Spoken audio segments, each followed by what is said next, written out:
লখিমী সাজু হবৰ হ'ল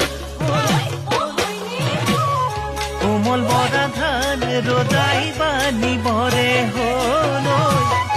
আখলৰ